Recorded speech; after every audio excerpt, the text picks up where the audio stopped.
Bonjour, je suis Saint-Of Benjo, porte-parole de la direction de la diplomatie nationale d'Israël, ici pour vous fournir des mises à jour quotidiennes et des nouvelles en français.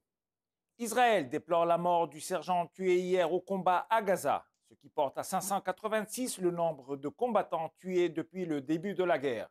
Nous saluons sa bravoure et embrassons sa famille. Un travailleur étranger a été tué et 7 autres ont été blessés suite à un tir de missile anti-char sur Margaliot, en Galilée. Les blessés ont été évacués pour recevoir un traitement médical. Les forces de défense d'Israël attaquent en représailles.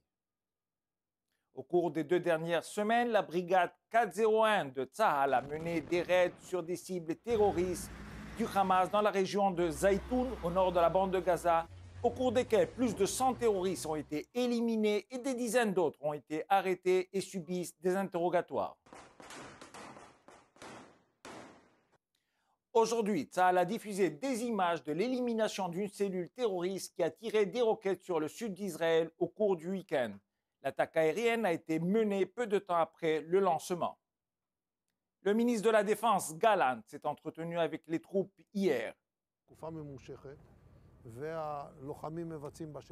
soutirons énormément d'informations des forces ennemies et éliminées, des terroristes qui sont capturés, qui nous disent beaucoup de choses, des ordinateurs, des salles opérationnelles et de communication. Ces informations qui nous parviennent sont vérifiées, étudiées et nous envoient vers les lieux suivants. Gallant a rajouté « Nous ne terminerons pas cette opération, cette guerre, sans éliminer le Hamas ». Un rapport présenté au président Yitzhak Herzog dimanche a fourni des détails sur les effets dévastateurs des attaques du 7 octobre et de la guerre sur les enfants israéliens. Les données révèlent que 38 enfants ont été tués le 7 octobre. 3 enfants étaient âgés de 0 à 3 ans et 4 enfants de 3 à 6 ans. 42 enfants ont été pris en otage dans la bande de Gaza, donc Kfir et Ariel Bibas, qui sont toujours en captivité. 116 enfants sont devenus orphelins à cause de la violence. Les personnes les plus vulnérables de la société, les enfants, ont été durement affectés par les événements du 7 octobre et des journées qui ont suivi. Cela est sans doute une conséquence directe des actions odieuses du Hamas.